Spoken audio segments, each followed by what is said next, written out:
Off the South African coast near Durban, the Natal Sharks Board makes its daily patrol. These waters are home to one of the most feared sharks, the great white. To protect people from attacks, miles of permanent nets line the beaches. Big sharks rarely swim into these nets, but recently, the biggest great white caught since 2002 was fatally trapped in them. 1, 2, 3! 1, 2, 3! By carefully dissecting this giant, a team of scientists will uncover the hidden wonders of this mighty predator. They'll find out how sharks became the biggest fish in the seas. This is freaky. The reality behind those infamous jaws. The important thing is the teeth, the sharpness of the teeth. And how they can hone in on their prey from miles away. Hopefully it doesn't like human blood. They'll uncover the great white secrets from the inside out.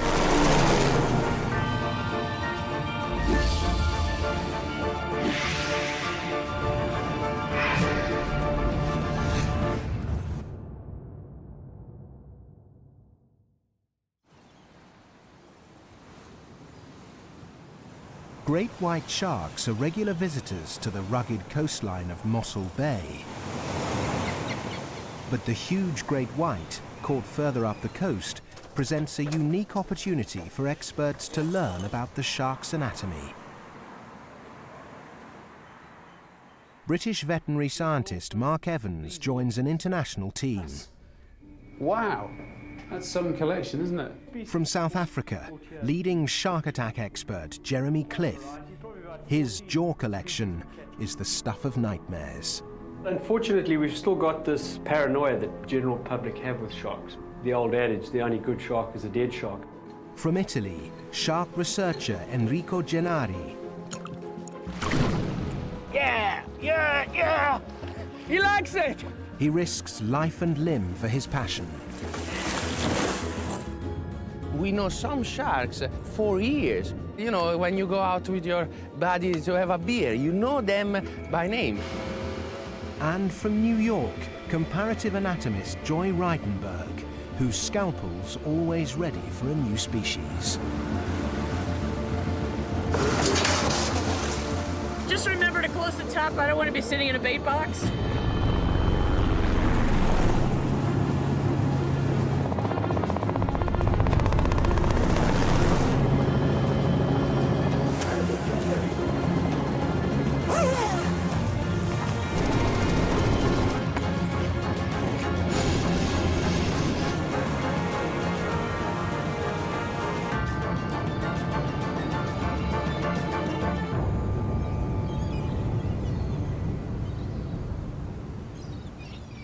It's huge.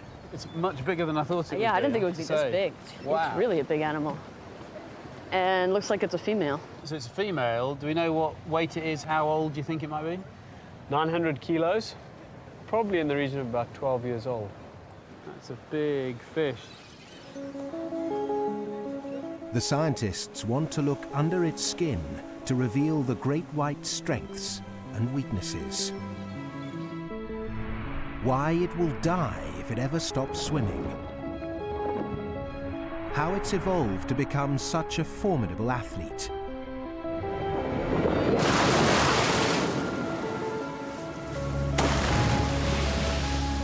And how its internal organs cope with the wildest feeding frenzies. But the more immediate mystery with this shark is what's in its mouth. It looks like its last meal, but it's not. This is the stomach, and there are two possible hypotheses why the stomach is out. Sharks are able to revert the stomach to get rid of their stomach contents in case they have something that they can't really digest. So kind of like a form of vomiting then, Basically, yes. It's so weird. Yeah, there's like... That really is weird. And then another possibility is that in terms of stress, they also can get stressed and release the stomach out too. But, you know. It seems that this shark vomited out its own stomach in its struggle to escape from the beach protection net, and then suffocated. First job is obviously going to be to get it onto the dissection table so that we can get it down and then orientate it to start the dissection.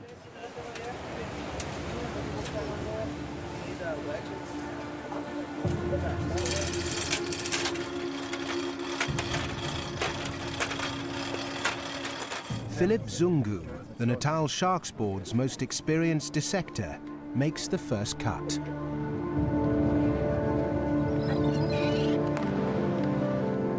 Joy's raring to join in.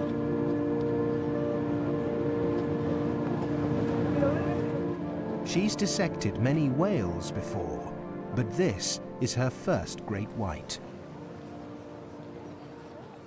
How does this compare to cutting whales in terms of the flesh? It's actually harder to cut because the skin is so rough, it dulls the knife. It's like cutting through sandpaper.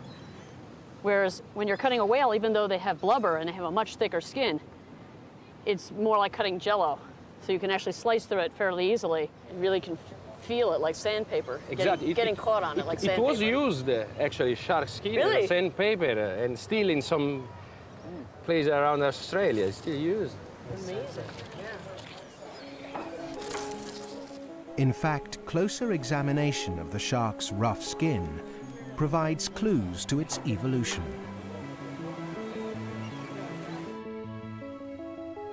If you should happen to be in a position to stroke a shark, you can do it one way like that, but if you do it the other way, it's rough. And the reason is that the whole skin is covered with little tiny teeth. If you look at an ordinary fish, like a trout, it's covered with scales, and there are various fossil groups of fish which are covered with bony armor plating. But sharks have this immensely tough chain mail, and it's made of little miniature teeth. They're just the same as the big teeth which sharks use to eat with. It looks as though probably what happened in evolution is that the microteeth of the skin became the teeth that they used to eat.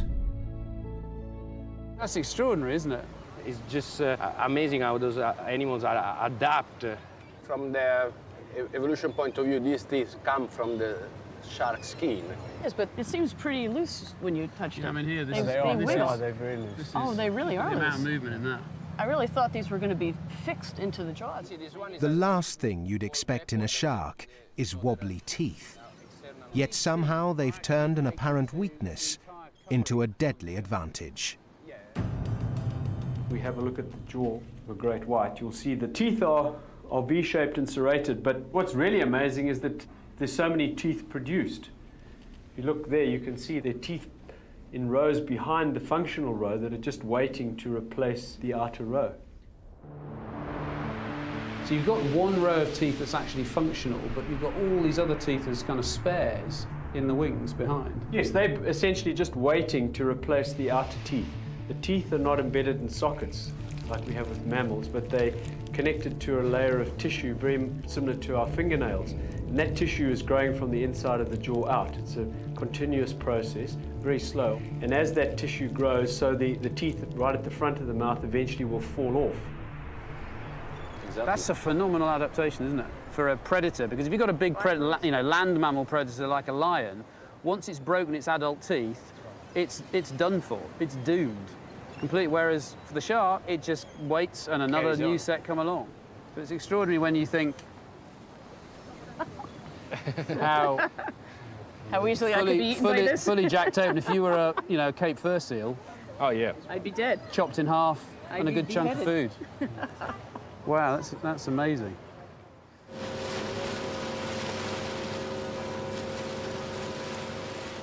Enrico wants the team to meet his razor-sharp friends. He's going to find out how hard they really bite and track their movements across the bay. This is charm, and this usually attract white shark.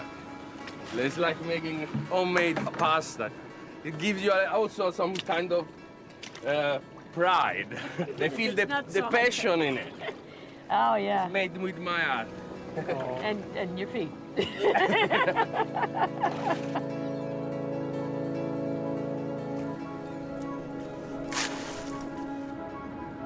This cocktail of crushed fish soon draws in hungry seagulls looking for an easy meal. There's no sign of any sharks, but Enrico believes the omens are good. That's the sound of a shark, that seagull that just made like a... Ah! Let's see, you'll say, shark! Yeah, shark! Shark!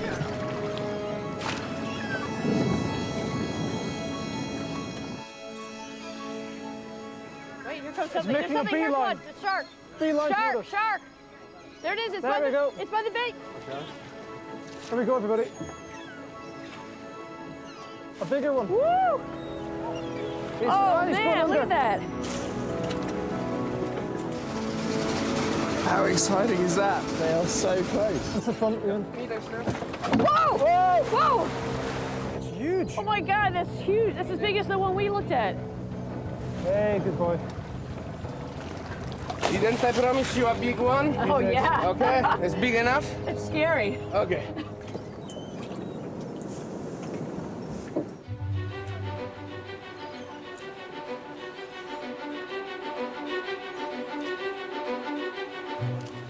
Mossel Bay, where this shark is being dissected, is a popular resort. Its waves attract surfers, and its fur seals draw in great whites. An uneasy harmony exists between the two. Only a few weeks before, a surfer near here was killed by a great white. What do you think about great white sharks? I've got nothing against sharks, but I don't like sharks. So how often do you go swimming and surfing? Every weekend. And do you think a lot about the sharks before you go, or do you... No, I don't know, it's their territory. So we go in their area, so we're gonna get bitten. Every time you go in their territory, you're taking a risk. Great whites rarely attack humans. When they do, the surprising fact is that most people survive the ordeal. To find out why, the team is going to investigate the anatomy of the shark bite. We could see the upper jaw over here, and we're trying to dissect a way into this big muscle.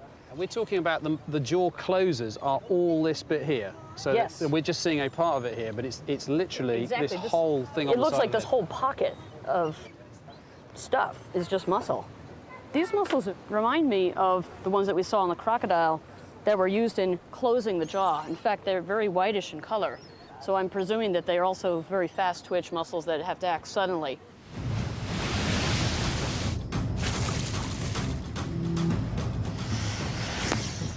Crocodiles and alligators are renowned for their fast, strong bites. So how do they compare to the great whites? Try to hold that head straight. In Florida, croc researcher Greg Erickson measured the bite of a big gator. Here we go. Everybody ready? Oh, wow. Great bite. That's a good one. Yes, you must. 1,683 pounds. Wow.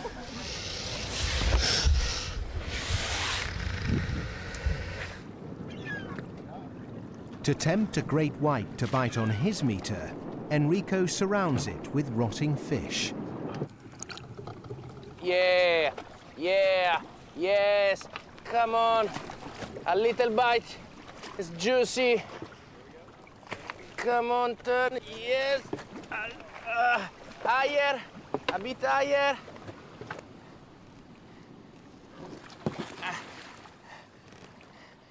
What he did here was touching. It was just, well, how much is the reading? 29.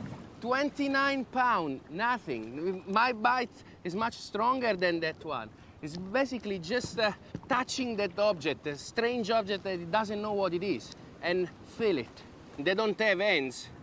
This weak exploratory bite is the reason most shark attack victims escape with their lives. Once they realize we're not tasty seal blubber, they usually don't come in for the second killer bite. But now he should come back because he knows there's something tasty inside. And now let's hope to have a stronger bite.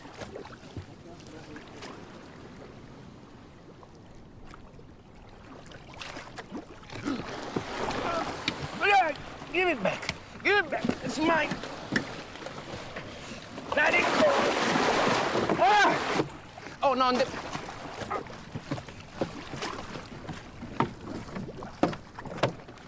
Not the bit.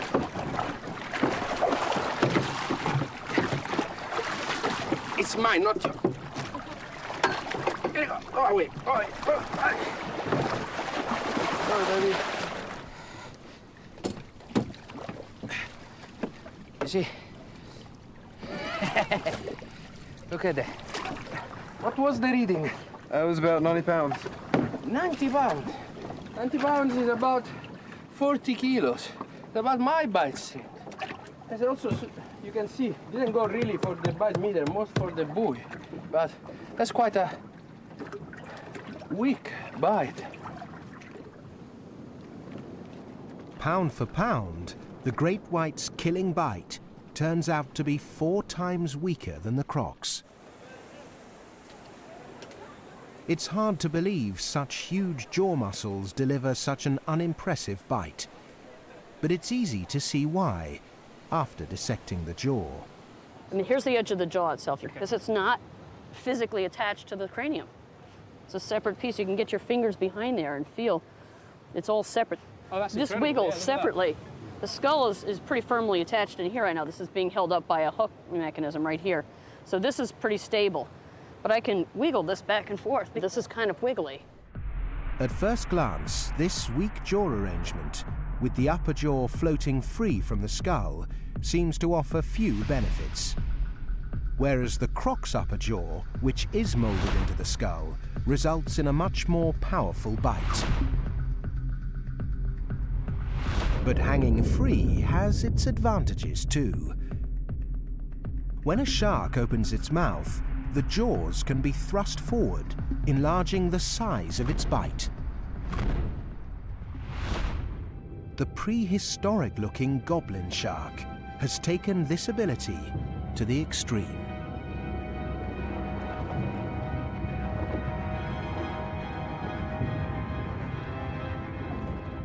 And that is one of the adaptations to be able to take a large chunk out of a big prey item like a whale, where the shark will open its jaw and then will lift its snout. In the action of lifting its snout, it's actually almost dislocating that upper jaw forwards to be able to give it a really good bite.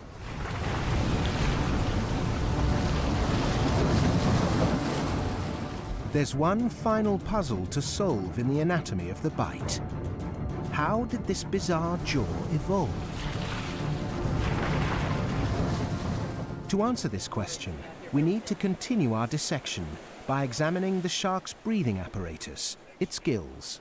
Okay, I think we should now expose the gills and look at them from the inside. Yeah. See how they're arranged. Yeah, I need the big one. Thank you. Kind of take it for granted that fish live in water and they can extract oxygen out of water, but you know, for us, you could pass water into our lungs and we've got a similar apparatus and we'd just drown. How cool would it be if we could just dive in there and still extract oxygen out of water? Yeah, but then you come out of the water, you can breathe in the air. So. You gotta pick one or the other. Yeah. you can have everything.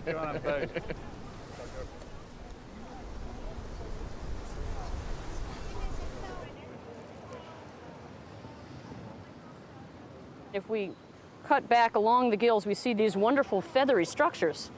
Very pretty, actually. And each one of these is like leaves of a book.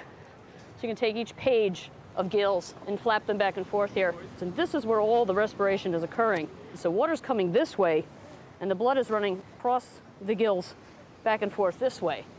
So as these two run against each other in two different currents, that's where the oxygen exchange is occurring.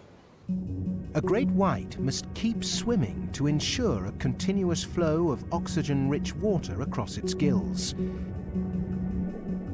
If it stops, it suffocates. Each one of these gills is supported by a cartilage bar. Here's one of those bars right here. Its whole purpose is just to suspend these gills. Amazingly, it's these gill bars you can see inside a shark's throat that hold the key to the jaw's evolution.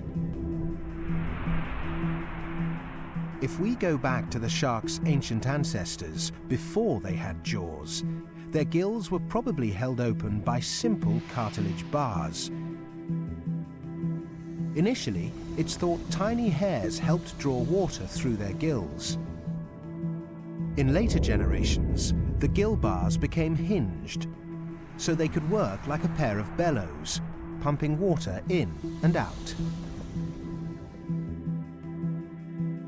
The hinged bars at the front were now perfectly positioned for a new role: to trap food. And so the jaw was born. So in fact, you have these two bars, the upper and lower jaw, and then you have behind here, you can feel right here is another big cartilage support. This is actually another arch of the gills. It's taken the breathing apparatus and made a weapon out of it. That's amazing. The front part. It's made a jaw with these wonderful, dangerous teeth. Okay, 1, 2. Back on his boat, Enrico offers Joy the chance to go eye to eye with a great white in a shark cage. They love doing all this though, you know, actually getting in the water with the sharks is, I think, really important to these guys. That's addictive. It's addictive. Enrico, the only buoy I want loose is that one there. That one can stay tight. The flotation buoys were trapped too low down in the cage, so it wasn't going to be stable, so he's had to go inside the cage to be able to release them. Obviously there is a... Here's shark here, shark here. It only weighs 55 kilos. There you go. That's a very big piece of chum. I just waited for my chance to be shark bait. Just remember to close the top. I don't want to be sitting in a bait box. Okay. Joy has reason to be wary. She's seen the YouTube clips of what can go wrong.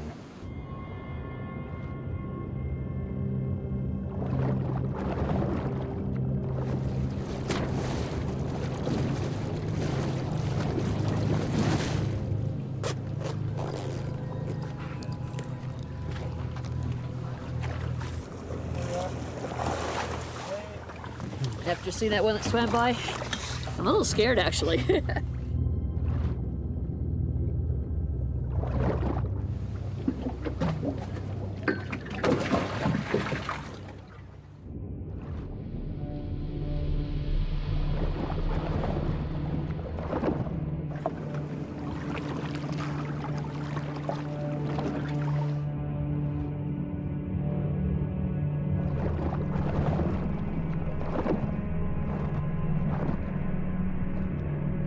They are so beautiful to watch.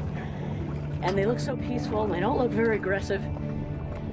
How could this be a harmful animal? It's so gorgeous.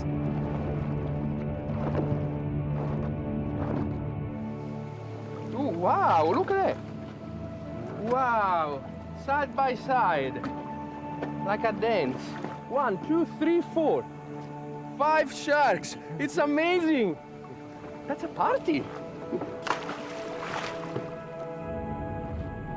It's just this big, flat, black eye. It stares right at you, and all of a sudden you get this feeling that, is it really thinking about me? The sharks are making circles around the boat, closer and closer, like a spiral, so that the more at ease they are, the closer they get.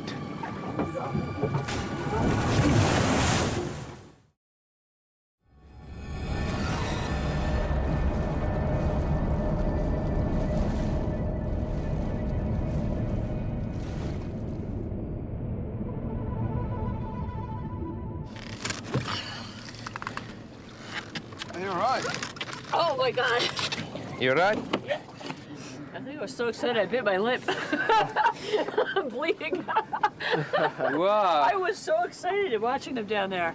And then, especially when it came really, really close and you could see that dark eye. Some people think that sharks, the white shark eye is dead basically. It's dark and without any emotion. But when you interact daily with them, you see that, as you said, they're checking you out. Maybe it's not because they're interested in you as a bait, a prey, but they're interested in you because they're just interested in you, full stop.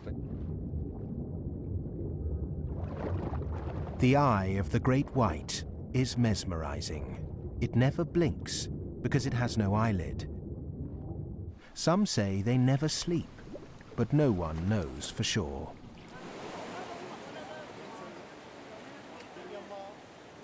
These eyes are unusual. They're very, very big compared to other sharks, aren't they? They are, and it suggests that for white sharks, vision is probably quite important. So they never close their eyes, other than the moment of striking their prey, where they'll actually just move the eye back. See how the eye just rolls back in its socket. So it just rolls it completely back out of the way to protect it. Look at the eye roll back after this attack. Great whites are unusual. Other sharks use a different strategy to protect their eyes. Other sharks, for example, like this hammerhead shark that we have here, have evolved a different kind of solution to the same problem. Is this membrane that completely covers the eye, you see? And in this way, it protects the eyes from any kind of struggling. But it's interesting because, I mean, that's a nictitating membrane. That's a very familiar solution that mammals have adopted as well. So Same solution for the same problem, exactly. yeah, absolutely. We keep talking about sharks being primitive animals, but they've got a number of very advanced features, and that would be one of them. Yeah, I'm not convinced now, even this far through the dissection, that the word primitive is something that should be used in relation to sharks. Although great whites don't have a protective eyelid, along with their rollback mechanism, they have another layer of defense. We've taken the eye out from the socket.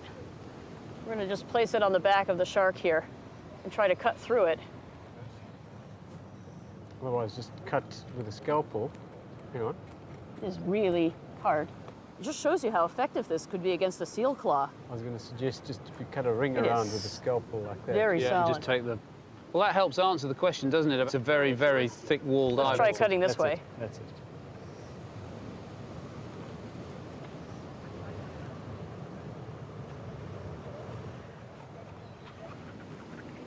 Okay, so let's just very carefully just try and separate that off there. Okay, Oh, look, Mark. so that's its That's lens. the lens. So here, So if we pop that out, it'll be very round. You got it? I've got it. So there it is. It's like really- it's like a marble. Really round. Yeah, that is absolutely stunning. The shark's excellent vision is a vital asset, but it has a battery of other senses to help track down its prey. One of the senses that we often hear about with sharks is their ability to detect blood in the water. So to smell their prey is pretty incredible. They have a nose like we do. Unlike us, in a shark, each nostril has an inlet to let the water in and also an outlet to let the water out. And the nose is particularly adapted for picking up small particles such as blood. So they compare one nostril to the other to detect which direction the scent is coming from and home in on it, kind of like a bloodhound. I mean, we've got no ears on this. Well, actually, there is an ear inside, but there's only a tiny remnant to the outside. So their sense of hearing might not be very directional, but they have this to make up for it. It has a special sensory system called the lateral line, which is really tuned into vibrations. And it actually can be seen all along this part of the body here. There's little dimples all along the skin. And if we look very close here where we've cut into the skin, you can actually see the lateral line system cut in cross-section, bringing input back to the brain to let the shark know that it sensed some vibration in the water. As it hones in on its prey and it rolls its eyes back in its socket to protect the eyes, it's now blind, so it has to use another sense to detect where its prey is, and that's this electromagnetic sense. So all of these little pores on the front of the snout, which are called the ampullae of Lorenzini, which have this jelly in them, are able to detect an electromagnetic field, which is what is emitted from every living creature. And that is picked up by the brain as another sense, a unique sense that these animals have. This part of the shark is very sensitive, and with a white shark, if you push the nose back, actually it's like overloading their sense, and they get in a kind of almost sleeping mode for a few seconds. So if you punch a shark in the nose, you can basically hypnotize it. you could. I don't know. I wouldn't try with this one, but No, I'm not planning on sticking my head into the shark's face.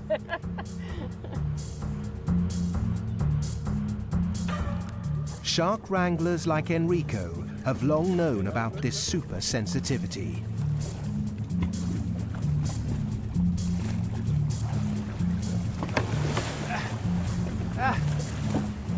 But only recently have they discovered another amazing function of the jelly-filled pores. You know, it's even more important, not as a sense to prey, but also as a sense to navigate. Some are able to migrate long distance using the Earth magnetic field. The white shark that we tracked a few years ago went on a straight line to Australia, and it took about 3 months to do 11,000 kilometers. It's just amazing, straight line from here to Australia and back. I would get lost.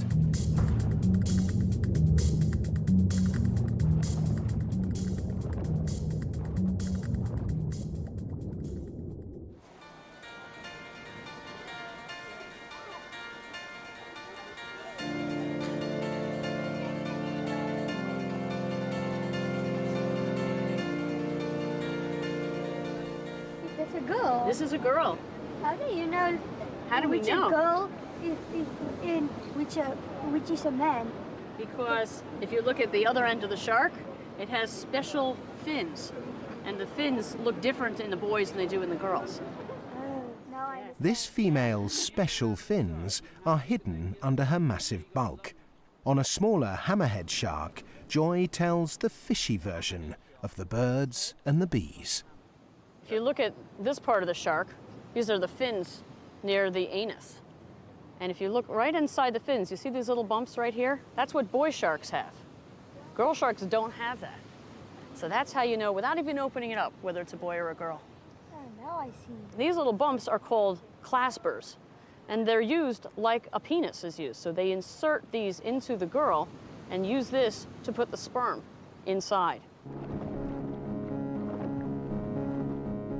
No one has ever seen great whites mate, but if they perform like these white tip sharks, they'll need that armored skin to protect them from the world's most dangerous love bite.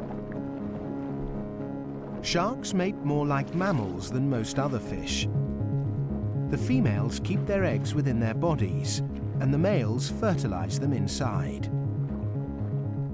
When angler Sean Gregory started gutting a shark on a beach in North Carolina, his friends were in for a shock.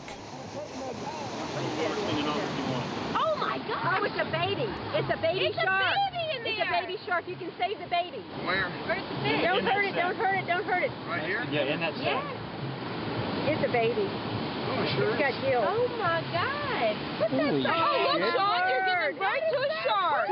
It's birth by Sean section. Oh, don't hurt it. Put it back out there. We catch them that big. Get it, girl. Save the baby. So far, we've seen how sharks use their senses to hunt prey, and how their infamous jaws evolved. Next, we want to investigate what keeps these huge animals afloat, and how they propel themselves so fast.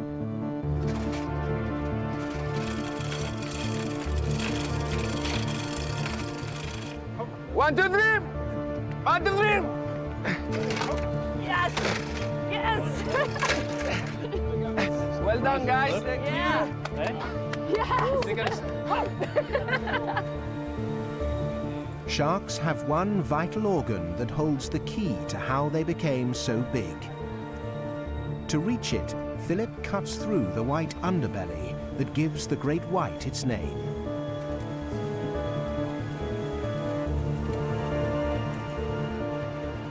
Joy, have you ever seen such a big liver in your life? Oh, I've never. Not even in the biggest whales have I seen a liver quite like this. It's coming, it's coming. This is just one of the 3 lobes. This is only Only one. one? This is one. One liver lobe. One. Whoa. This is freaky. Careful, guys. It's do you want going to down. have? It's going down. Okay, 1, 2. Is that another lobe too? Yeah. This is 2. Okay. All right, here comes the rest. Yeah. Oh, here we go. Whoa!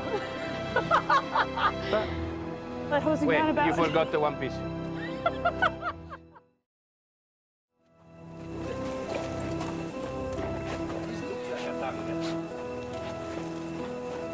Try to lie down. Yeah. It's about your You want to size. see if yeah? it's as big as me? It's bigger than you. What do you think? Few inches longer than you. I am totally mind-boggled by this. I can't believe how big this liver is. It's bigger than I am. In nature, you have to always think why something happened. So why this liver is so big.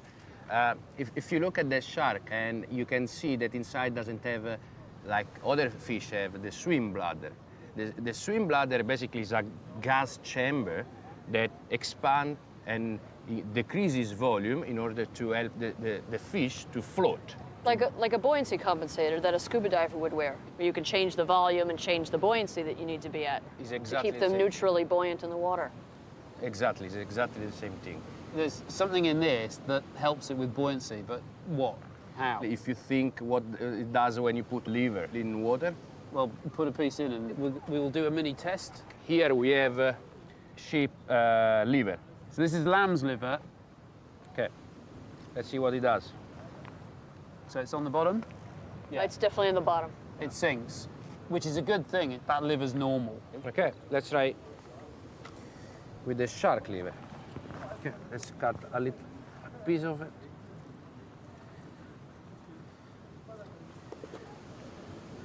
Let's try. Oh, yeah. Voila. And it floats. So what does it tell you? It's got an inbuilt buoyancy aid. This is like a big life preserver. Exactly. The liver is full of this oil that is called squalene, from the name of squalus, that is a shark, basically. Okay. And it is a very fat liver, very dense in oil. If you put oil in water, what happened to the oil? It floats. It floats. And the first thing that you said about this thing, you said, is huge, and you think it weighs a lot. And actually, it helps the shark not to sink.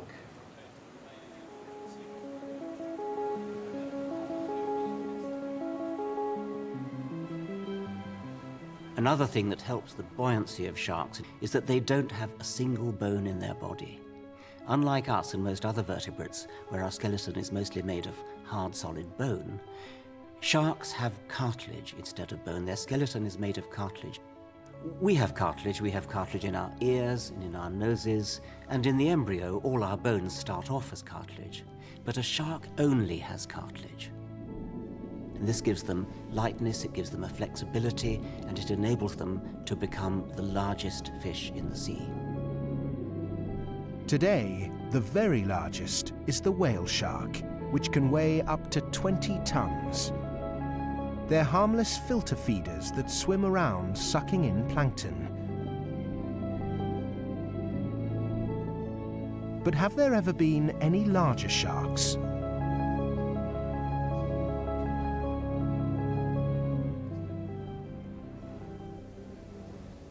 If you walk around any museum in the world, you will see lots of fossils, all kinds of animals, including dinosaurs. But the one thing you won't see is very many sharks. One of the problems of sharks having no bones, only cartilage, is that they rather seldom fossilize. The teeth are very hard, and so most of the fossil sharks that we know about, we know only from the teeth. Have a look at this. This is a single tooth of Megalodon, a giant extinct shark, 3 times the size of a great white, 20 meters long. That must have been a simply terrifying thing to meet in the sea. Just like the serrated teeth in a great white, these were used for slicing, not chewing. So Megalodon and the great white both had to evolve a digestive system that could cope with huge chunks of food. What's surprising when you look at what's left after the liver's been removed is that there are hardly any guts at all. So this is essentially its intestines, which is a very peculiar shape. It looks very straight. You expect it to be all coiled up like it is in a mammal. In a human, you'd have about 8 meters of this going back and forth, twisting around. completely bizarre. So can we have a look inside and see how that works? Yeah, let's cut it open and see how it's arranged.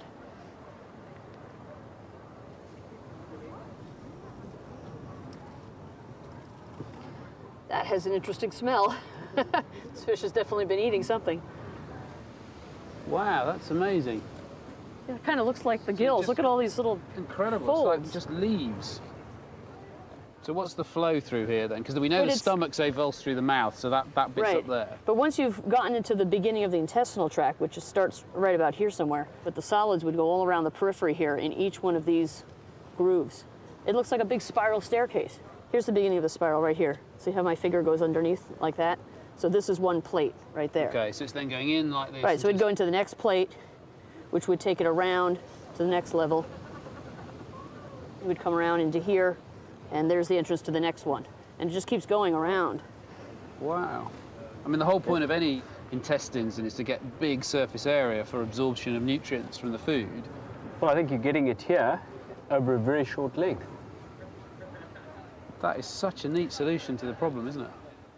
This spiral valve is surely one of the most compact digestive systems to evolve in such a large animal, although it seems to have one serious flaw. Unlike crocodiles, sharks find it hard to digest bone. That's why they need to invert their stomachs when they've bitten off more than they can chew. Is this a really slow process? Because, I mean, being, it's a fish, it's cold-blooded, so on that basis, does it have a very slow metabolism, a very slow digestion? You're talking about fish in general? I'm talking about this one. I mean, it's cold-blooded, so therefore slow system. I have to give you a bad news, actually. These are not cold-blooded animals. But it's a fish. Yeah, unlikely the majority of fish, these are able to maintain higher body temperature than the external water temperature. So they're warm-blooded? Yeah. How does a fish achieve that? In order to show you that, we have to cut in section, and it's going to be easier to show you that. We can start cutting from here and going backward. Okay. Okay, so here's a knife.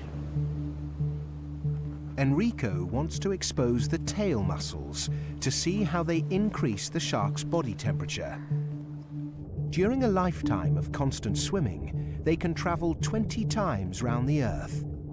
Yet they also have enough reserve power for sudden bursts of acceleration.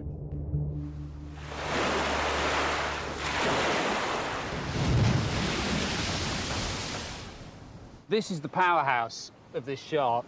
This is what propels almost a ton of shark through the water, and it's always swimming. So this thing is going backwards and forwards the whole time, but also can get this thing right out of the water, which is some feat. In very few seconds, yes. So what drives this? Is inside here. Okay. And you cut right through, and this is just jam-packed with muscle. Over 85–90% of this is just muscle. Absolutely extraordinary. Is it all the same kind of muscle? No, the red muscle sustains the majority of the swimming of the shark. The white muscle instead is used for sudden burst. So like the breaching out of the water, it comes all from the white. So these guys generating most of the heat then, by that constant, just slow movement, they're constantly generating heat. They're like a furnace. Exactly. They constantly generate heat. It turns out this continual firing of the deep red muscles is what makes these sharks warm-blooded. So having higher temperature, the vision, the stomach, the muscle work in a much better way. So I guess sharks don't kill in cold blood anymore, do they? Exactly. Not a cold-blooded killer. Yeah, you're right.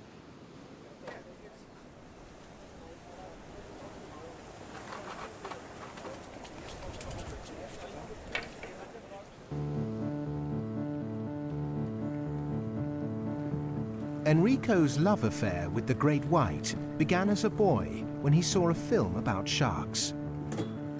Later, he left Italy for Mossel Bay to try to find out more about these elusive giants. Nobody step in front of me from now on, eh? Safe, off. He tracks their movements by darting them with radio tags. This is Pasella, guys. being so long in the same place, we know some sharks for years. Like when you go out with your buddies to have a beer, you know them by name. And of course, the one that you remember the most are the biggest and the most charismatic ones. For example, we had 4-0, Big Mama, top-notch. Pasella is not very big, but it's very feisty. Coming. Maybe another shark is better for taking.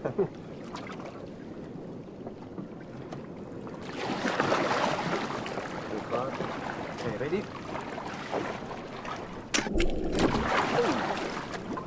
Perfect. You got it perfect. Done! Well done! Mission accomplished. Bye-bye. Go and do your sharky business. White shark is the iconic shark in terms of fear.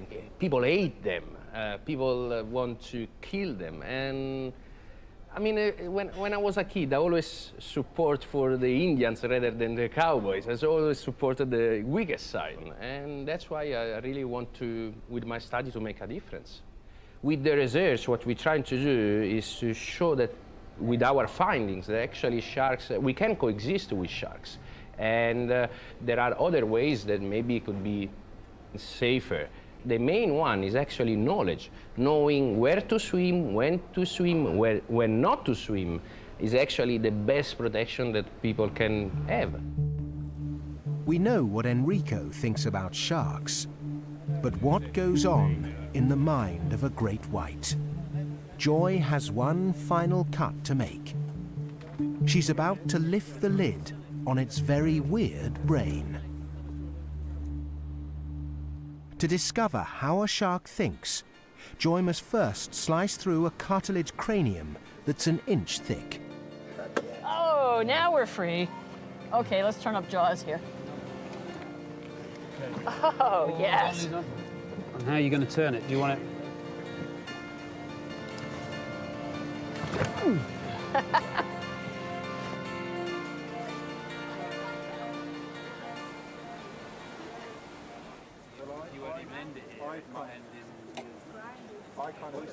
I'm just finished cutting off the last bit of cartilage. And now what we're looking into is the actual cavity where the brain sits. And in the middle here is the brain. So the thinking part of the brain is actually right over here. It's fairly small. Most of the rest of this brain is involved in sensory perception. And if you go forward, you see it's actually a Y-shaped brain as it terminates in these two canals, one for each of the nasal openings. But most of what you're seeing here is all processing sensation, smell, vision, these ampullae of Lorenzini, which are not just under the front of the nose, they're all across the top of the head. So this brain might be small, but it's super specialized. It's really focused on all of these special senses. So this animal is thinking in a very different way than we do. We might sit around and think about stuff using a lot of our gray matter. These animals are working mostly on instinct, but they're processing so much more sensory information. The great white's killer instinct has propelled it to the summit of the ocean's food chain. But we're not part of that food chain. More people are killed by kitchen toasters than sharks. The truth is, it's the sharks who should fear us. Every year, 70 million are killed for their fins and left to die. Everyone knows that tigers are an endangered species, but it's said that there are fewer great white sharks left in the world than tigers. Sharks have been around as top predators for hundreds of millions of years, but sadly it seems that now they may have met their match. They unfortunately are very misunderstood. The only thing that people see is actually this one, the teeth, the jaws. Buoyancy. There's so many special features about this animal that make it such an incredible creature. So it's more than just a mouth with teeth. Yeah, it's not just jaws.